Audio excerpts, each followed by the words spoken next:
Welcome to the Forgotten Narrator. Alright, let's talk about something that has sparked countless debates among fans of the Warhammer 40k universe. The lingering genetic echoes of the Primarchs.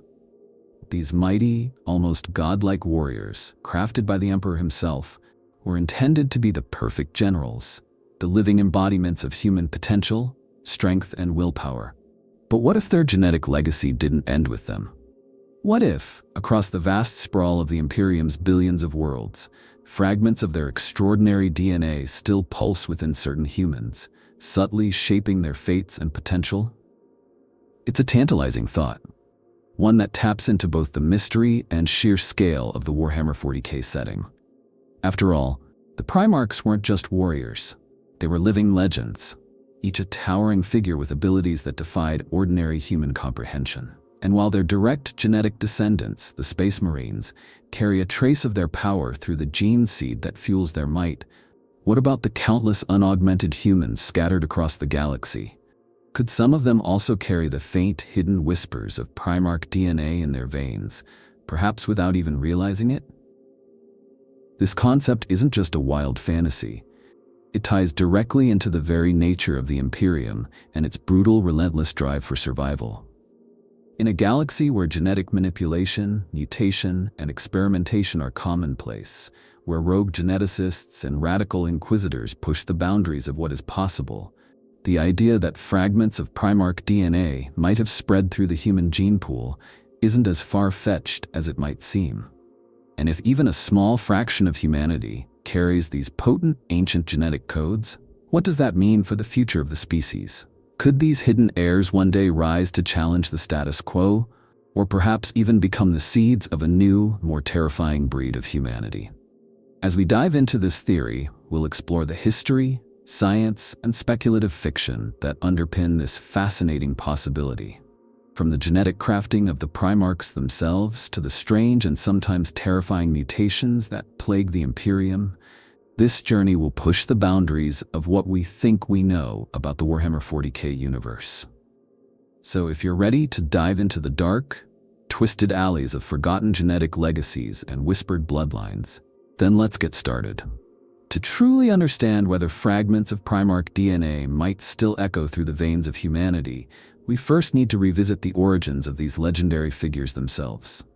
The Primarchs were not born in any conventional sense, but rather crafted, each a unique creation, a living masterpiece of genetic engineering forged by the Emperor of mankind in the deepest, most secret laboratories of Terra.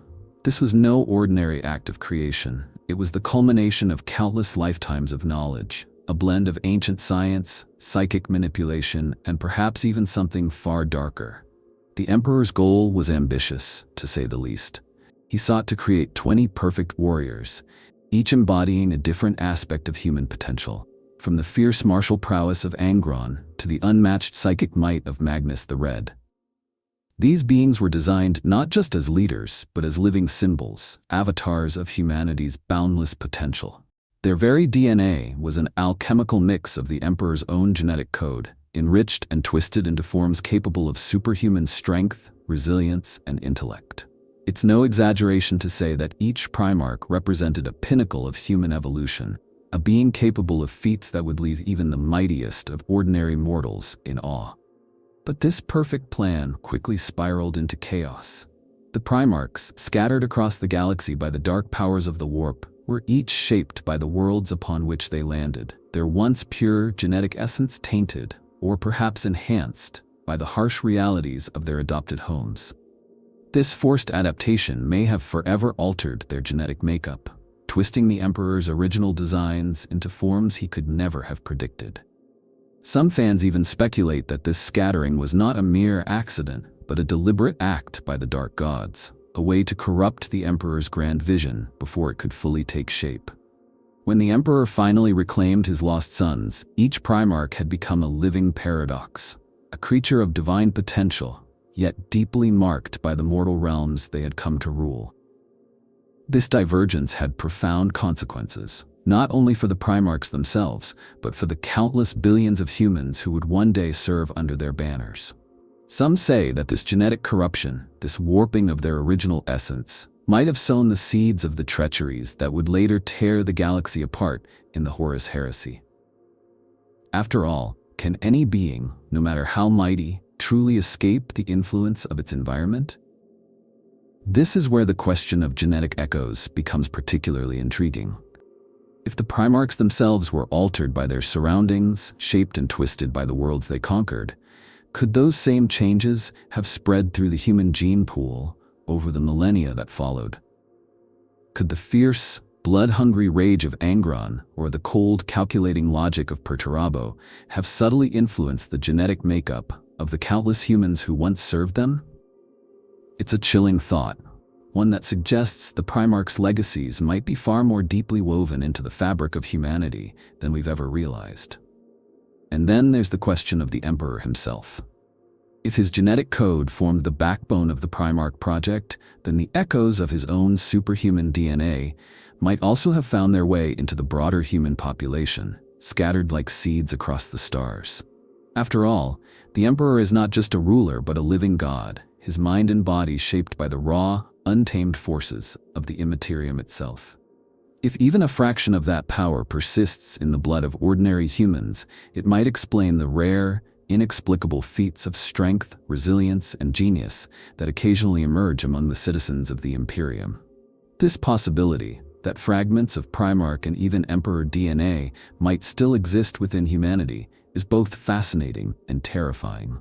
It challenges the very foundations of the Imperium, a society built on strict genetic hierarchies and the ruthless suppression of anything that deviates from the norm. And yet, in a galaxy as vast and ancient as this, where the lines between myth and reality often blur, can we really rule it out? If we accept the possibility that fragments of Primarch DNA might still echo through the veins of ordinary humans, then the question becomes, how could such a genetic legacy have survived the passage of millennia? After all, the Primarchs themselves were not exactly known for blending in with the general population. They were towering, larger-than-life figures, each designed to stand apart, to lead, and to dominate.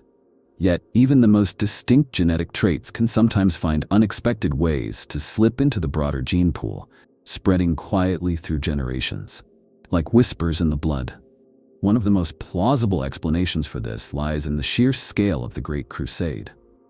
As the Primarchs led their legions across the stars, they did more than just conquer worlds. They reshaped entire human populations, imposing their own cultures, traditions, and perhaps unknowingly, even their genetic codes on the worlds they claimed. Think about it. Entire planetary populations kneeling before these near gods, their DNA forever altered by the sheer proximity to such titanic beings. It's not hard to imagine that some fragment of a Primarch's essence might have found its way into the bloodstream of ordinary humans through more direct means, whether by ritualized breeding programs, genetic experimentation, or even the simple, chaotic randomness of interbreeding over countless generations. And it's not just a matter of physical traits, either. Some fans argue that the influence of the Primarchs could extend to psychological and emotional characteristics as well. For example, the brutal, war-driven cultures of certain imperial worlds bear a striking resemblance to the warlike philosophies of their Primarch founders. The people of Nocturne, the volcanic home of the Salamanders, are known for their resilience and fierce loyalty, traits that reflect the nature of their Primarch, Vulcan. Meanwhile, the harsh, survivalist mindset of the Cadians echoes the iron discipline and unbreakable resolve of Rogel Dorn, even though their world lies far from the Imperial Fist's original domain. But what about the more subtle, less obvious echoes? Could a tendency towards exceptional leadership, an unshakable sense of duty, or a seemingly unnatural tolerance for physical pain also be traced back to these ancient genetic legacies?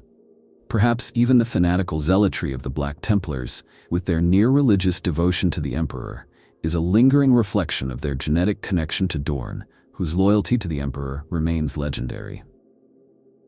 And what about the bloodthirsty ferocity of the warriors from Baal, who still carry the echoes of Sanguinius's tragic angelic fury in their veins? Of course, these connections are speculative, but they're not entirely without merit. After all, The genetic seeds of the Primarchs were designed to be resilient, adaptable, and capable of thriving under the most extreme conditions. It's not hard to imagine that these traits, once introduced into a population, might persist, subtly influencing the course of human evolution across the centuries. Yet, this possibility raises uncomfortable questions for the Imperium. If even a fraction of humanity carries the genetic echoes of these demigods, what does that mean for the rigid authoritarian society that has come to dominate the galaxy? Could these hidden heirs, scattered across countless worlds, one day rise to challenge the status quo, their latent potential awakening in moments of crisis or desperation? Or perhaps more ominously, could these echoes draw the attention of darker powers, the malevolent entities that once sought to corrupt and destroy the Primarchs themselves? It's a chilling thought, but one that fits all too well within the grim, paranoid reality of the 41st millennium. And perhaps, just perhaps, it's a secret that the Emperor himself has always known. A final, unspoken gamble in his great game for the survival of humanity. A hidden ace, waiting to be revealed when the darkness finally closes in. If fragments of Primarch DNA truly linger in the human gene pool, then it stands to reason that some of their more extraordinary traits might occasionally resurface, manifesting as strange physical or psychological deviations among ordinary humans. This isn't just a theoretical exercise. The Imperium of Man is already a place where mutation and genetic oddities are not only possible, but frighteningly common. In a galaxy teetering on the brink of chaos, where the line between man and monster is often thin and perilous, the idea that traces of Primarch genetics might emerge in unexpected ways is both intriguing and deeply unsettling. For one, there's the question of physical traits. The Primarchs were giants, towering above ordinary men, their bodies hardened and enhanced by the Emperor's arcane sciences. If even a fraction of that genetic potential persists, it could explain the rare but significant occurrences of exceptionally tall or physically imposing individuals within the human population. Perhaps some of the Imperium's greatest champions, those towering figures who rise above their peers to command legions or lead desperate last stands, owe their size and physical prowess to these ancient echoes. There are even whispered legends of certain Imperial Guard commanders whose mere physical presence inspires awe and fear on the battlefield, their towering frames a silent reminder of a forgotten genetic legacy. But it's not just about size and strength. The Primarchs were also known for their intense, often extreme psychological traits. Traits that, if carried forward in even diluted form, might explain some of the more eccentric or extreme behaviors seen among Imperial citizens. Think of the stubborn, unyielding discipline of those born on the fortress world of Cadia, a trait that seems eerily reminiscent of the iron-willed resolve of Rogol Dorn. Or the fierce, almost reckless bravery of the people of Baal, who seem to channel some long-forgotten echo of Sanguinius's tragic courage. Could these be mere coincidences, or are they subtle reflections of a deeper genetic truth? Then there's the question of psychic potential. Some fans have speculated that the incredible psychic power of certain individuals, those rare, terrifying souls capable of bending reality with their minds, might be a distant, diluted echo of the psychic might of Primarchs like Magnus the Red. If even a fraction of his immense power survived through countless generations, it might explain the seemingly inexplicable abilities of some of the Imperium's most feared psykers, their minds blazing like tiny, fragile stars against the vast darkness of the warp. Of course, this theory has its darker side as well. Not all Primarchs were noble, and not all of their traits would be welcome in the harsh, unforgiving reality of the 41st millennium. What if the brutal rage of Angron, the cold, calculating malice of Curzay, or the twisted genius of Perturabo still echo through the minds of certain unfortunate souls, driving them to acts of violence, madness, or treachery? It's a terrifying thought, but one that fits all too well within the grim reality of the Warhammer universe. And what of the mutants, those unfortunate souls twisted beyond recognition by genetic corruption and the merciless whims of fate? Could some of these poor creatures, cast out by Imperial society and hunted like animals by the Inquisition, actually be the unwitting carriers of ancient forgotten bloodlines? Could the strange, unpredictable mutations that plague the galaxy be the final, twisted echoes of the Primarchs themselves. Their once magnificent genes warped and corrupted over countless millennia into monstrous, tragic forms. In the end, the possibility that fragments of Primarch DNA might still echo through the human gene pool is both fascinating and deeply unsettling.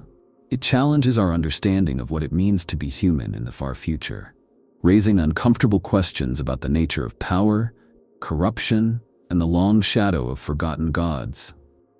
And perhaps in the end, it serves as a grim reminder that even the mightiest of beings can leave a legacy far darker and more complex than they ever intended. Alright, diving deeper into this idea of genetic echoes, we come to one of the more mysterious and controversial aspects: psychic abilities. In the grim darkness of the far future, where the warp churns with the raw, chaotic energy of the immaterium, the mind can be both a weapon and a curse. It's a place where thoughts have power, where the line between reality and madness blurs, and where the echoes of ancient gods and forgotten titans might still whisper to those whose blood carries their traces. Among the Primarchs, psychic potential varied widely. Some, like Magnus the Red, were practically demigods in their mental prowess, capable of bending the warp to their will, while others, like Lorgar, channeled their psychic gifts into religious fervor, becoming prophets of dark faiths. If even a fraction of this psychic might found its way into the broader human gene pool, it could explain some of the stranger, more inexplicable talents that occasionally manifest among the ordinary citizens of the Imperium. For example, there are tales of certain individuals who possess an almost supernatural ability to inspire others, to command loyalty with a mere glance, or to see the future with disturbing clarity. These people, often dismissed as mere oddities or whispered of as witches, might in fact be the distant, diluted heirs of psychic Primarchs. Perhaps the strange, prophetic dreams that haunt some of the Imperium's most revered saints are more than just divine visions. Perhaps they are the genetic echoes of beings like Magnus, whose mind once stretched across entire star systems. And then there's the question of raw, uncontrollable power. Some psychers, particularly those discovered in the dark, forgotten corners of the galaxy, exhibit abilities that seem almost too powerful for their frail human forms. Bursts of fire that consume entire rooms, the sudden, terrifying collapse of a nearby structure as the air itself seems to twist and scream in protest. Could these be the remnants of ancient forgotten bloodlines, the last dying flickers of a psychic fire that once burned with the intensity of a Primarch's rage? Of course, this theory comes with its own set of dangers. The warp is a hungry, predatory force, and those who possess even the slightest psychic talent often attract its attention, becoming beacons for the dark, whispering things that lurk just beyond the veil of reality. It's not hard to imagine that a distant genetic connection to one of the Primarchs might act like a magnet, drawing the attention of these malevolent entities and marking its bearer for a life of terror, madness, or worse. But it's not just raw power that might hint at a connection to the Primarchs. Some fans have speculated that certain, less obvious abilities, the uncanny ability to predict an opponent's next move in battle, the seemingly supernatural resilience of certain soldiers, or the eerie, bone-deep sense of dread that some individuals radiate, might also be subtle echoes of this ancient, forgotten lineage. It's a tantalizing idea, one that suggests the Primarchs' legacies might be woven into the very fabric of the Imperium in ways that even the most devout Inquisitors have yet to fully understand. In the end, the idea that some humans might carry the psychic echoes of the Primarchs is both exhilarating and terrifying. It paints a picture of a galaxy where ancient bloodlines, long thought lost to time, still stir in the darkness, where forgotten gods whisper to their distant heirs, and where the thin, fragile walls of reality itself tremble at the touch of a mind that still carries the faintest trace of divine fire. And perhaps, in a universe as vast and brutal as this, that's exactly the kind of mystery that keeps us coming back, driven by the hope that somewhere, in the darkest corners of the galaxy, the blood of gods still flows. When we talk about the potential for Primarch genetics to influence ordinary humanity, we can't ignore the role played by the Legiones Astartes. These genetically modified warriors, forged from the very genetic essence of the Primarchs themselves, have left a lasting impact on the galaxy. Not just in the battles they fought or the worlds they conquered, but in the very bloodlines of the human populations they ruled over. After all, a Space Marine is not just a soldier. He is a living weapon, a walking symbol of the Emperor's will, and a direct genetic descendant of a Primarch, albeit in a highly modified form. It's important to remember that the Astartes weren't just bred for war. They were designed to be leaders, icons of human potential, and the living embodiment of their Primarch's ideals. And like any ruling elite, they left their mark on the populations they controlled. Entire worlds were reshaped in the image of their legions, their cultures molded to reflect the values and philosophies of their superhuman overlords. But what if this influence went beyond just culture and tradition? What if, over the countless generations that followed, the genetic legacy of the Astartes themselves began to seep into the human gene pool, subtly shaping the destiny of entire worlds? Consider the Ultramarines, whose realm of Ultramar became a beacon of order and stability, even as the galaxy around it burned in the fires of the Horus Heresy. The people of these worlds are known for their discipline, their unwavering loyalty to the Emperor, and their almost fanatical devotion to the rule of law. Some fans have speculated that this cultural identity might not be purely ideological, but a genetic inheritance, a faint echo of the genetic code of Robert Guilliman himself, carried forward through the countless generations of Ultramar's human population. Then there's the more extreme example of the World Eaters, whose bloody path of destruction carved a legacy of violence and rage across the stars. The warriors of this legion were known for their uncontrollable fury, their minds shattered by the butcher's nails, a brutal implant that suppressed all emotion but rage. Is it so hard to imagine that some fragment of this berserk genetic heritage might have found its way into the bloodlines of the human populations that served under them? Perhaps the wild, almost feral warriors of certain feral worlds are distant, forgotten heirs to this legacy of blood and fury, their veins still singing with the echoes of an ancient, unstoppable rage. Of course, this idea isn't just about physical traits or battle lust. The Astartes were also deeply shaped by the cultures they created, and these cultures, in turn, might have left a genetic mark on their followers. The Raven Guard, for example, are known for their shadowy tactics, their preference for stealth and subterfuge. Could it be that the people of their recruiting worlds, like the dark forests of Kievar, have developed a similar affinity for shadow and secrecy over the centuries? A genetic echo of their Primarch's own cunning and subtlety? And then there are the more tragic legacies, like those of the Thousand Sons. This legion, cursed with a deep and dangerous connection to the warp, has left a long, bloody trail of psychic destruction in its wake. Could some of the Imperium's most powerful psychers, those strange, terrifying souls who hear whispers in the dark and see the world through a haze of arcane knowledge, be the distant, twisted heirs of Magnus the Red's cursed bloodline? It's a chilling thought, but one that fits all too well within the dark, haunted reality of the Warhammer universe. In the end, the idea that the Astartes might have left a lasting genetic legacy on the human populations they ruled over is both fascinating and deeply unsettling. It raises uncomfortable questions about the nature of power, loyalty, and the thin line between heroism and tyranny.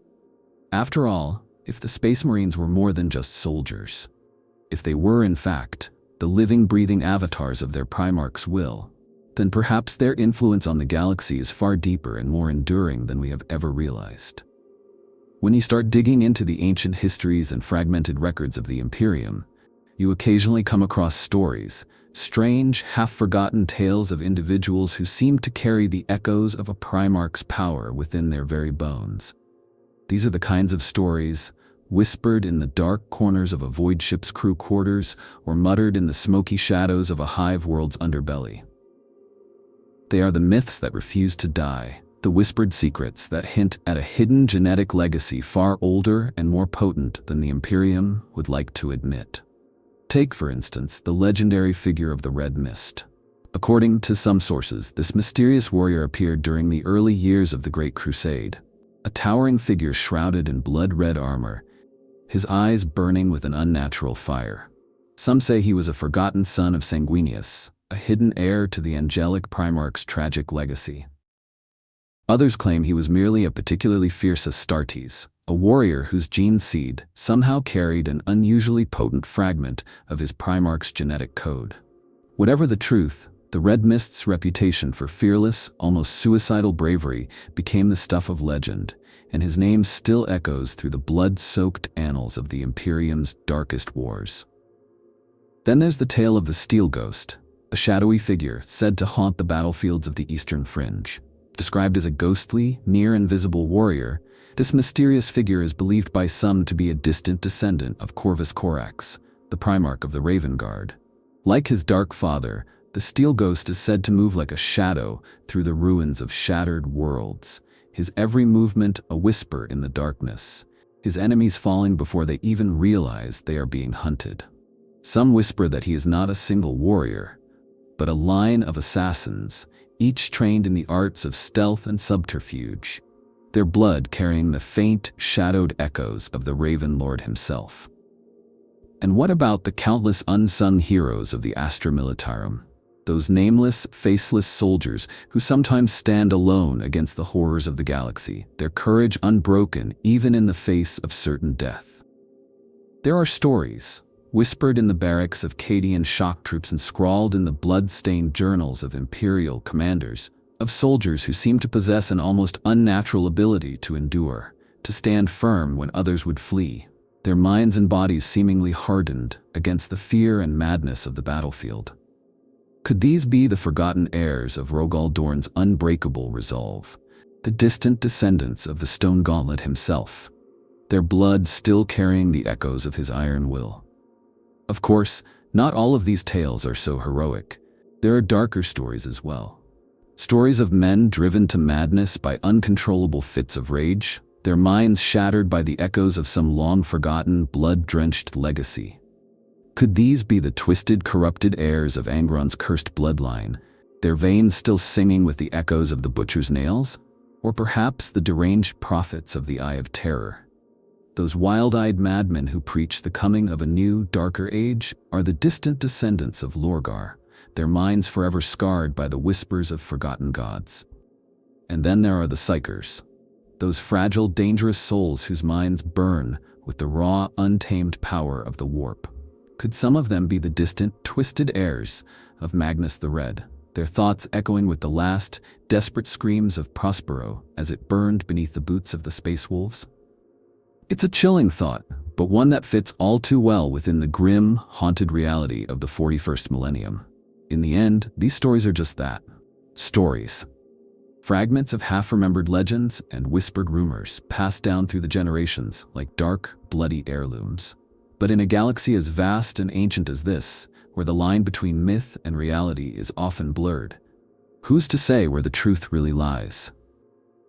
Perhaps the blood of the Primarchs still flows in the veins of ordinary men, their ancient, forgotten legacies still echoing through the countless generations of humanity, their whispers carried on the wind like the ghostly echoes of a forgotten war. If there's one thing the Imperium of Man does not tolerate, it's unpredictability. And nothing is more unpredictable than the sudden, unexpected emergence of ancient, forgotten bloodlines. For the Inquisition and the Adeptus Mechanicus, the idea that fragments of Primarch DNA might still linger within the broader human population is both a tantalizing mystery and a potential threat of the highest order. After all, the Primarchs themselves were beings of almost godlike power, and the possibility that their genetic echoes might still be out there, hidden among the countless billions of ordinary humans, raises some deeply uncomfortable questions. For the Inquisition, whose very purpose is to root out heresy, corruption, and genetic deviation, this idea is both fascinating and terrifying. On the one hand, the existence of Primarch descendants could be seen as a potential blessing, a sign that the Emperor's divine will still echoes through the blood of his chosen warriors. On the other, it represents a profound danger, the risk that these ancient bloodlines might somehow awaken, bringing with them not just the potential for great heroism, but also the same tragic flaws and dark temptations that once led the galaxy to the brink of ruin. Imagine for a moment an inquisitor stumbling across a minor noble house on some backwater imperial world. a family whose members exhibit an uncanny talent for command, an almost preternatural resilience to physical injury, or a disturbing tendency to erupt into uncontrollable rage when cornered. Would that Inquisitor see this as a sign of divine favor, a living relic of the Emperor's grand design? Or would they draw their bolt pistol, call down an exterminatus, and reduce the entire planet to ash, just to be sure that no trace of this ancient, unpredictable bloodline survives to threaten the fragile stability of the Imperium? Then there's the question of the Adeptus Mechanicus. For these secretive, machine-obsessed tech priests, the genetic code of the Primarchs represents a holy relic, a living artifact of the dark age of technology when mankind wielded power beyond imagination. Some within the Mechanicus might view the discovery of Primarch-descended bloodlines as a priceless opportunity, a chance to study the genetic code of the Emperor's chosen sons in its purest, most unaltered form. They might seek to isolate these ancient genes, to catalog them, to fold them into their vast, labyrinthine archives of sacred knowledge, perhaps even attempting to replicate the Primarch project itself in some forbidden forge deep within the Martian catacombs. But others, more cautious or perhaps more fanatical, would see such a discovery as a direct threat to the delicate, carefully controlled order of the Imperium. For the Mechanicus, genetic purity is a sacred ideal, and the idea that some unknown, uncontrolled bloodline might carry echoes of the Primarchs, echoes that could mutate, twist, or evolve in unpredictable ways, is a nightmare scenario. They would see it as a contamination, a deviation from the sacred blueprints of humanity, a genetic heresy that must be stamped out at all costs. And what of the darker possibilities? What if these genetic echoes were somehow corrupted, tainted by the dark whispers of the warp, twisted into something monstrous and dangerous? Would the Mechanicus, in their quest for knowledge, risk awakening some ancient, slumbering horror, a living weapon of flesh and blood that even they cannot control? Or would the Inquisition, in their blind zeal for purity, accidentally destroy a priceless link to humanity's forgotten past, a living relic of the Emperor's own divine bloodline, lost forever in the fires of righteous fury? It's a chilling thought, and one that speaks to the heart of the Imperium's greatest contradictions, its desperate need for heroes, and its equally desperate fear of the unknown. After all, the Primarchs themselves were both saviors and monsters, beings of unimaginable power and equally unimaginable flaws. Perhaps in the end, the question is not whether these genetic echoes still exist, but whether the Imperium is ready to face the consequences if they do. Would it celebrate these ancient bloodlines as a sign of the Emperor's divine favor, or would it hunt them down, one by one, until the last, faint echoes of humanity's forgotten gods are snuffed out forever? The idea that fragments of Primarch DNA might still echo through the veins of ordinary humans is not just a scientific curiosity. It's a concept that, if proven true, could shake the very foundations of imperial society. The Imperium is a place where order and hierarchy are everything, where every citizen has a place, and every soul is expected to know its role within the grand, grinding machinery of the God Emperor's will. But what happens when that carefully constructed order is disrupted by the sudden appearance of individuals who seem to stand apart, to rise above the teeming masses of ordinary humanity through sheer force of will, strength, or raw psychic potential?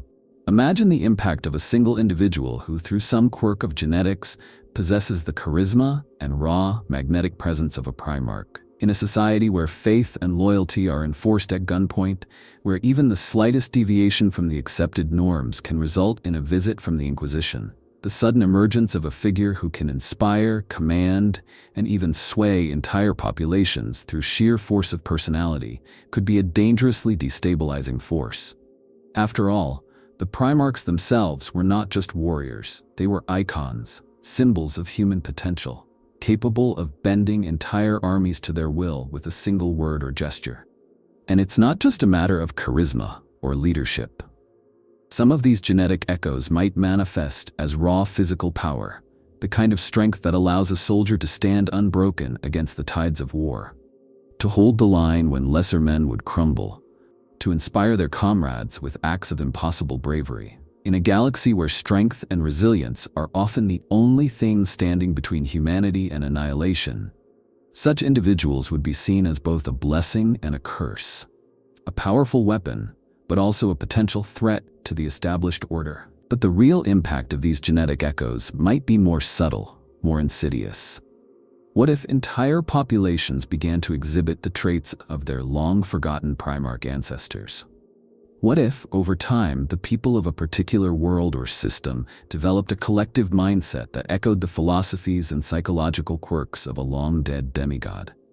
Perhaps the stubborn, unyielding loyalty of the Cadians, their willingness to stand and fight to the bitter end, is not just a cultural artifact, but a genetic legacy, a faint, forgotten echo of Rogal Dorn's unbreakable resolve. Or perhaps the fierce, almost fanatical bravery of the warriors of Baal is a distant, lingering shadow of Sanguinius's tragic, angelic heroism, passed down through the blood of countless generations. And then there's the question of mutation, the dark, twisted side of this genetic legacy. What if some of these echoes manifest not as heroism, but as madness? What if the brutal rage of Angron or the cold, calculating malice of Perturabo still echoes through the minds of certain unfortunate souls, driving them to acts of violence, betrayal, or even outright rebellion? It's a chilling thought, one that raises uncomfortable questions about the nature of loyalty, identity, and the thin line between hero and monster. And what of the countless nameless souls who might find themselves suddenly aware of their own potential, their minds and bodies awakening to the faint, distant whispers of their forgotten bloodlines? Would they embrace their newfound power, rising to become champions of humanity, or would they be hunted down as heretics, their very existence a threat to the fragile stability of the Imperium? Would entire worlds rise up in rebellion, inspired by the echoes of a long-dead warlord, or would they fall into despair, crushed beneath the iron fist of the Inquisition's wrath? In the end, the social and cultural impact of these genetic echoes might be the most dangerous aspect of all. For in a galaxy where fear and loyalty are the only things keeping humanity from being torn apart by the forces of darkness, even the faintest whisper of rebellion, the slightest hint of a forgotten godlike power, could be enough to shatter the fragile unity of the Imperium, plunging the galaxy into an age of chaos and war from which it might never recover. If the blood of the Primarchs truly echoes through the veins of ordinary humans, then the effects would not be limited to grand, world-shaking events or legendary feats of heroism. It would shape the lives of individuals in far more personal, deeply psychological ways. After all, the Primarchs themselves were not just warriors. They were living, breathing icons of human potential, each embodying a different aspect of the Emperor's grand design. To carry even a fragment of that genetic legacy would be to live a life touched by something far greater, and potentially far more dangerous than ordinary human experience. Consider the raw physical potential of the Primarchs. These beings stood head and shoulders above ordinary men, their bodies towering, their muscles hardened to the consistency of iron, their bones unbreakable, their reflexes honed to a level that would make even the finest imperial athletes seem sluggish by comparison. If even a faint echo of this physical prowess were to manifest in a modern human, it could lead to extraordinary, almost superhuman feats of strength, endurance, or speed. Perhaps this is why certain individuals, even among the teeming masses of the Imperium's hive cities, seem to possess an uncanny, almost unnatural ability to survive the harshest environments, to rise above their peers in moments of crisis, or to stand unbroken against the overwhelming tides of war. But physical power is only part of the equation. The Primarchs were also beings of immense, unbreakable will, their minds as sharp and unyielding as their bodies. This psychological strength, this ability to endure where others would falter, to push beyond the limits of ordinary human endurance, might also be part of their genetic legacy. It's not hard to imagine that a distant descendant of Rogal Dorn, for example, might possess an almost superhuman tolerance for pain, a stubborn refusal to surrender even in the face of certain death, or an iron will that allows them to command the loyalty of their comrades even in the darkest moments of battle. And then there's the question of psychological traits, those deep, often subconscious aspects of personality that shape who we are at the most fundamental level. What if the genetic echoes of the Primarchs manifest not just as physical strength, but as raw, unrelenting fury, a burning desire for revenge, or a cold, calculating need for control? What if the fierce, almost suicidal bravery of certain Imperial soldiers, or the ruthless, pitiless cunning of certain rogue traders, is not just a matter of training or circumstance, but a genetic legacy, a faint, forgotten echo of some long-dead demigod's unending war against the forces of darkness? Of course, not all of these traits would be positive. Just as the Primarchs themselves were capable of both great heroism and terrible, monstrous acts, their genetic echoes might carry with them the seeds of madness, corruption, or even outright heresy. What if the dark, twisted genius of Perturabo still echoes through the minds of certain Imperial commanders, driving them to acts of cold, merciless calculation, their minds forever scarred by a genetic legacy of betrayal and bitterness? Or what if the blood-soaked rage of Angron still burns in the hearts of certain warriors, their minds forever haunted by the echoes of a long-forgotten, blood-drenched battlefield? And then there are the Psykers. Those fragile, dangerous souls whose minds burn with the raw, untamed power of the warp. Could some of them be the distant, twisted heirs of Magnus the Red, their thoughts echoing with the last, desperate screams of Prospero as it burned beneath the boots of the Space Wolves? Could their minds, already dangerously close to the edge of madness, be further twisted by a genetic legacy they can neither control nor understand, driving them to acts of unspeakable horror in the name of a long-dead, forgotten god? In the end, the psychological and physical impact of these genetic echoes might be both a blessing and a curse, a double-edged sword that cuts as deeply into the soul as it does into the flesh. For in a galaxy as vast and brutal as this, where the line between hero and monster is often thin and blurred, even the faintest whisper of forgotten power can be enough to change the course of history, to topple empires, and to reshape the very destiny of mankind. Among the countless theories that swirl through the Warhammer 40k community, the idea of Primarch descendants stands as one of the most tantalizing and controversial.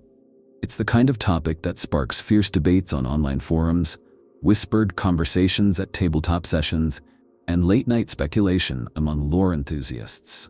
After all, the very idea that fragments of Primarch DNA might still linger within the human gene pool is both thrilling and terrifying. A tantalizing glimpse into the genetic shadow of humanity's greatest champions, and perhaps its most dangerous traitors. One of the most popular theories is that certain Imperial heroes, those rare, larger-than-life figures who seem to rise above the chaos and brutality of the 41st millennium, might actually be the distant, forgotten heirs of the Primarchs themselves. Take, for instance, the legend of Commissar Ibram Gaunt. Some fans have speculated that his uncanny leadership, his almost supernatural ability to inspire loyalty and courage among his men, might be more than just a matter of training and discipline. Perhaps, they argue, Gaunt carries a faint, forgotten echo of a Primarch's genetic legacy, a bloodline that stretches back through the millennia to the glory days of the Great Crusade. Then there's the case of Lord Solar Macarius, often hailed as one of the greatest military commanders in Imperial history. Known for his unparalleled strategic genius and unbreakable will, Macarius led his forces to victory across entire sectors of the galaxy, carving a bloody path through the stars that even the Primarchs themselves might have envied. Some fans have suggested that this incredible, almost superhuman talent for warfare might be the result of a distant genetic connection to Roboute Guilliman or even Horus himself, their strategic brilliance passed down through the ages like a dark, forgotten heirloom. And it's not just the great heroes of the Imperium who attract this kind of speculation. Some fans have even suggested that the mysterious, seemingly immortal beings known as the Sensei, those rare individuals said to carry a fragment of the Emperor's own divine essence, might actually be the last living remnants of the Primarch bloodlines, their genetic code a living link to humanity's forgotten past. This theory, while controversial, has a certain dark appeal, suggesting that the blood of the Emperor himself still flows through the veins of certain hidden individuals, their true nature masked by layers of genetic modification, psychic wards, and ancient forgotten rites. But not all of these theories are so hopeful. Some fans have taken a darker, more cynical view of the idea of Primarch descendants, arguing that such individuals would be far more likely to become villains than heroes.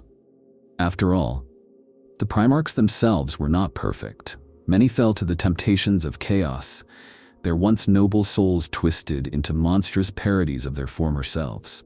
Could the same be true of their distant descendants, their bloodlines tainted by the same dark, corrupting influences that once led their ancestors to betray the Emperor and plunge the galaxy into chaos? And then there's the question of the Space Marines themselves. Some have speculated that certain chapters, particularly those with mysterious, unrecorded origins or unusually potent genetic traits, might be the direct descendants of the lost 2nd and 11th Legions, their gene seed a carefully guarded secret, their true heritage known only to the highest ranks of the Adeptus Mechanicus or the Inquisition. If this is true, then the Imperium itself might be unknowingly sheltering the very heirs of its long-lost, forgotten champions, their bloodlines carefully hidden beneath layers of secrecy and misdirection. Of course, these are just theories, the wild, often contradictory speculations of a fan base obsessed with the mysteries and forgotten histories of the 41st millennium. But in a galaxy where even the greatest heroes can become the darkest monsters, where the line between legend and reality is often blurred, and where the past has a way of reaching out to claim the future, who's to say where the truth really lies? Perhaps, in the end, the real question is not whether the descendants of the Primarchs still walk among us, but whether the Imperium is ready to face the consequences if they do. As we reach the end of this journey into the genetic echoes of the Primarchs, it's hard not to feel a sense of awe at the sheer scale and complexity of the legacy these ancient demigods left behind. In the grim darkness of the far future, where humanity stands on the brink of extinction, clinging to the remnants of a forgotten golden age, the idea that fragments of Primarch DNA might still echo through the veins of ordinary humans is both a thrilling and deeply unsettling thought. It challenges our understanding of what it means to be human in the 41st millennium, and raises uncomfortable questions about the nature of power, destiny, and the thin line between heroism and monstrosity.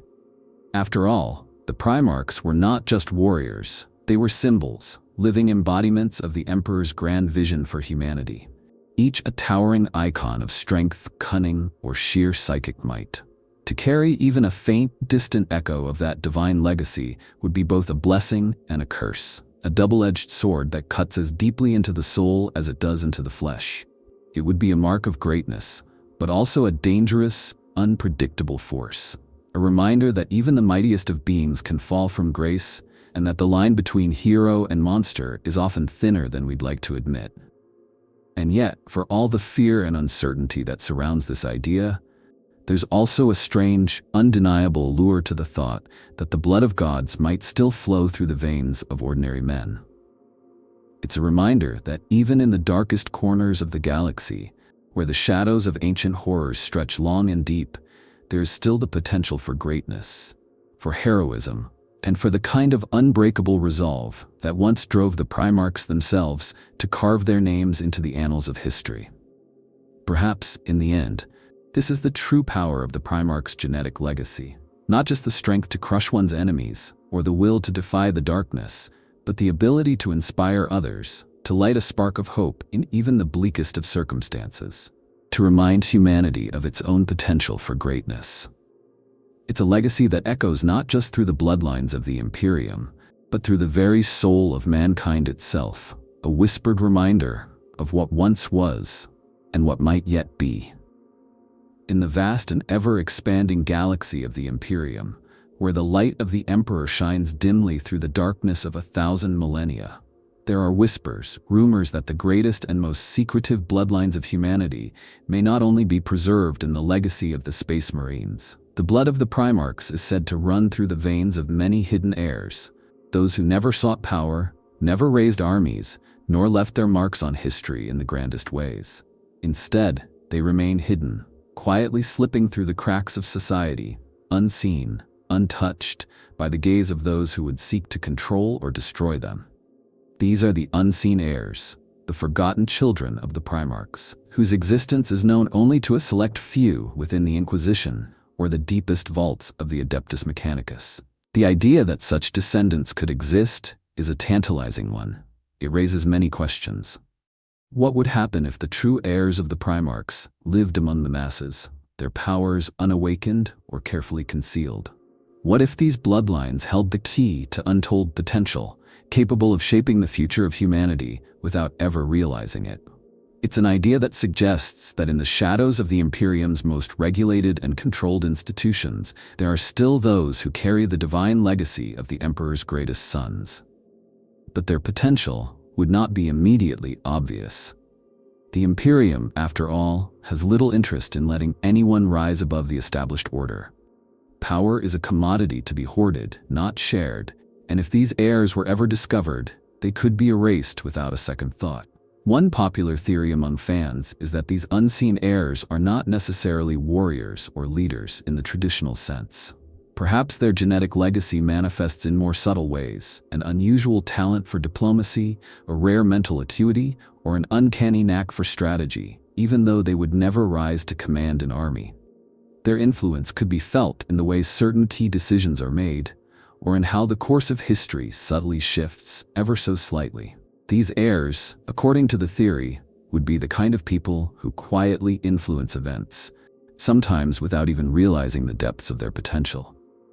They might be scholars, artists, or even simple laborers, their talents lying dormant within them, untouched by the crushing weight of imperial ambition. These individuals would never seek out the spotlight or power. In fact, they might even be unaware of their own heritage. But the implications of this are staggering. If these hidden heirs ever did awaken to their true potential, the very fabric of the Imperium could be altered. How would a politician from a backwater world, carrying the genetic legacy of a Primarch, use that influence? Would they stand by the Emperor's creed, or would they seek to change the path of humanity, perhaps even overthrow the very system that suppressed their existence?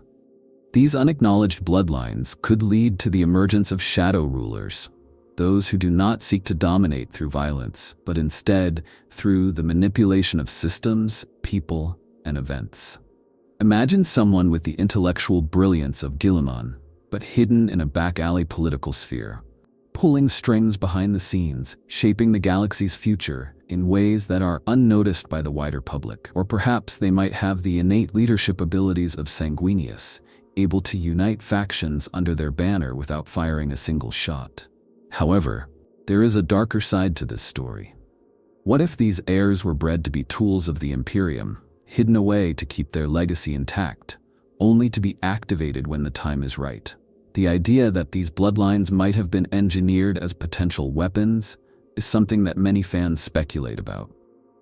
In this light, these hidden heirs would be pawns, carefully cultivated and nurtured for a future war or crisis that the Imperium could foresee. A future where the Emperor's bloodline might be needed to save humanity. Perhaps the reason why so many of these bloodlines are hidden is because they are seen as potential threats, capable of unsettling the balance of power within the Imperium. If a figure such as the son of Sanguinius were to rise and question the Emperor's true authority, what would become of the Imperium?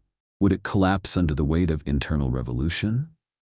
The role of the Adeptus Mechanicus in all of this cannot be underestimated. Fans have long speculated that the Mechanicus, with its obsession over lost knowledge and the relics of the Dark Age of technology, could be quietly preserving these bloodlines, guarding them like sacred relics.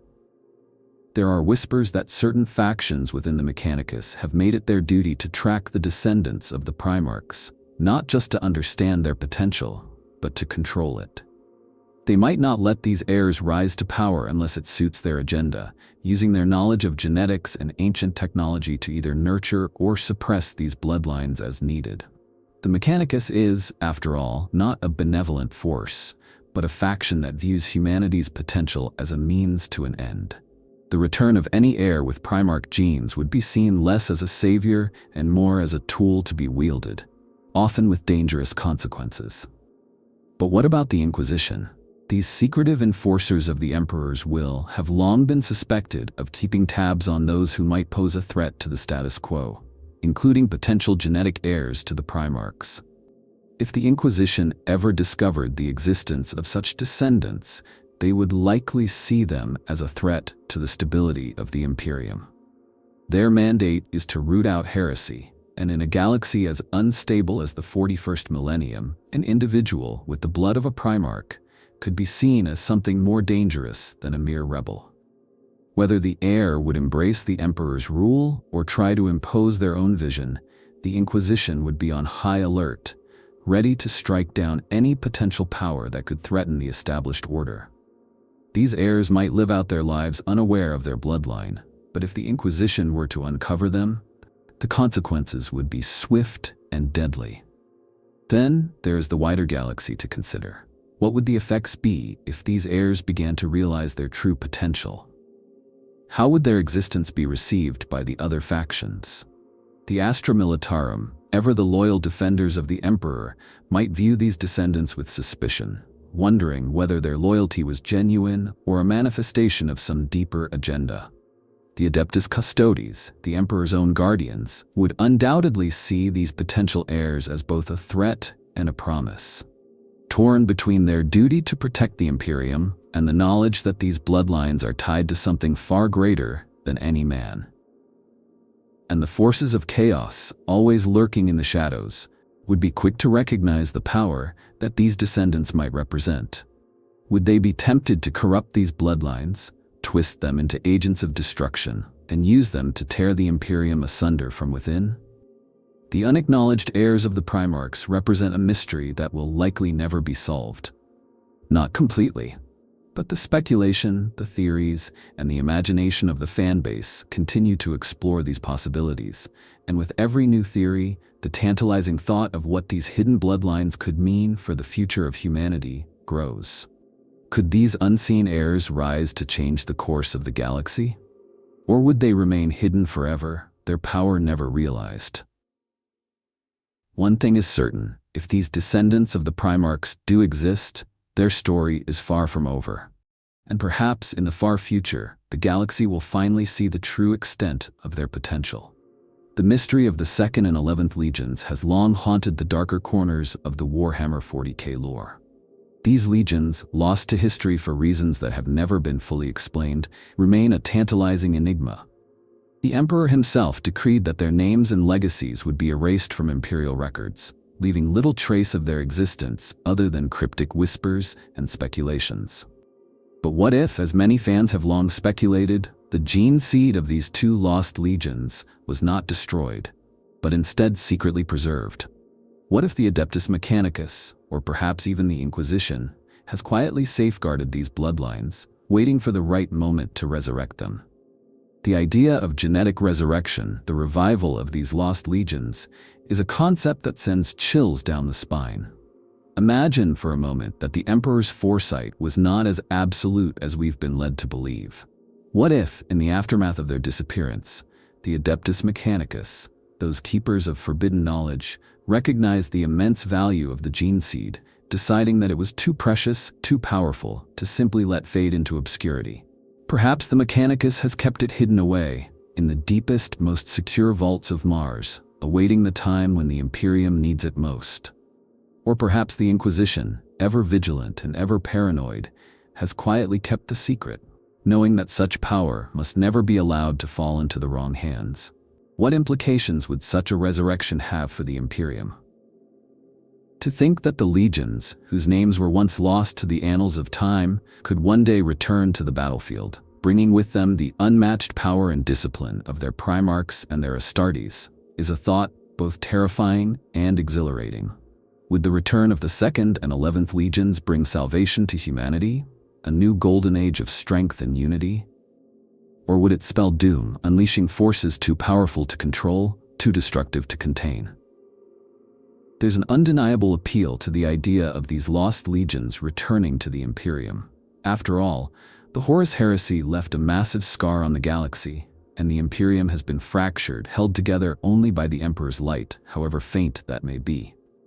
The return of these legions, resurrected through the power of their long-preserved gene seed, could offer the Imperium a new weapon in its endless battle against the forces of chaos and the countless Xenos threats that threaten its survival.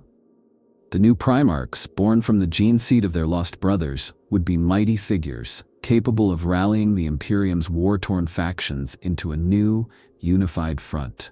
These warriors would be the perfect tools to fight the horrors of the galaxy, and the return of their legions could give humanity a new sense of purpose and strength. However, this is Warhammer 40k, and nothing ever comes without a price.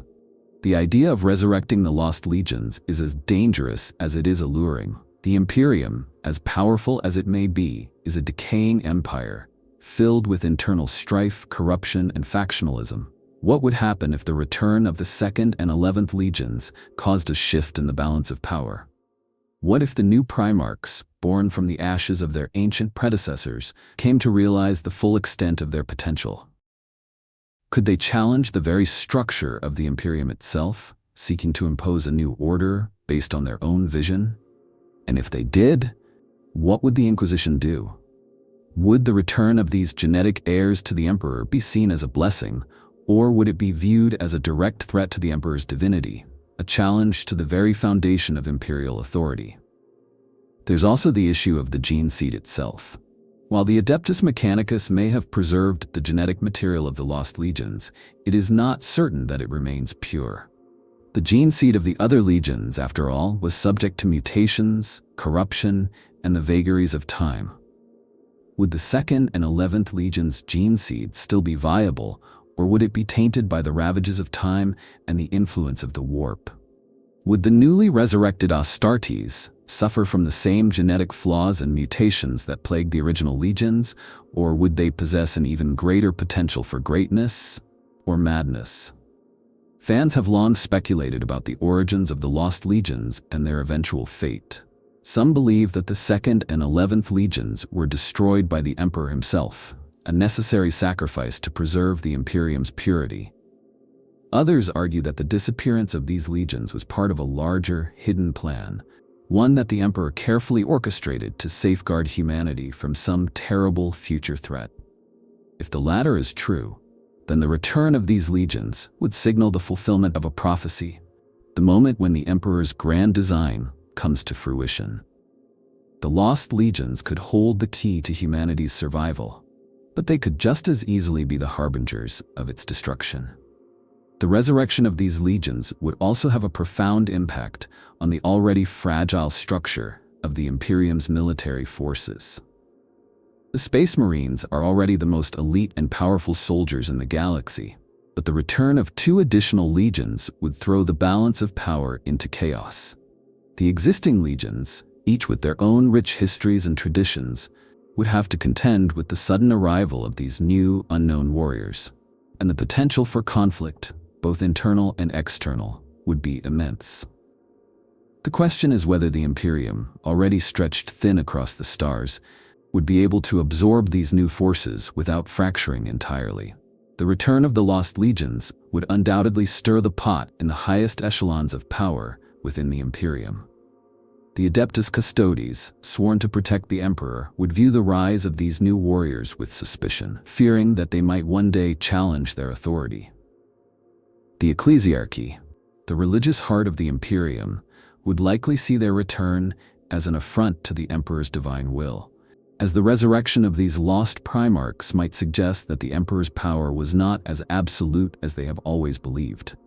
And the Inquisition, ever watchful for the slightest hint of heresy, would not hesitate to hunt down and eliminate any threat they perceived, whether from within or without. There's an undeniable sense of dread that accompanies the idea of resurrecting the Lost Legions. The Imperium, for all its might, is a society built on a foundation of secrets, half-truths, and dark mysteries. If the 2nd and 11th Legions were to return, they would bring with them not just the power of the Emperor's bloodline, but the potential to shatter everything the Imperium stands for. Would they bring salvation, as some hope, or would they be the harbingers of doom, as others fear? Whatever the outcome, one thing is certain. The return of the Lost Legions would change the course of human history in ways no one can truly predict. When we think of the Primarchs who fell to chaos, we often focus on their deeds, the great betrayals, the apocalyptic battles, and the unfathomable chaos they brought upon the galaxy. But what if there was more to the story than their damnation? What if these fallen sons of the Emperor, The very beings who once represented humanity's greatest potential had left behind something more insidious than just their dark legacies. What if, before their descent into the arms of chaos, they had fathered children? This thought alone sends a shiver down the spine, for the blood of the traitor Primarchs, mixed with the corrupting power of the warp, could create a terrifying legacy of heretical bloodlines that could change the fate of the galaxy forever.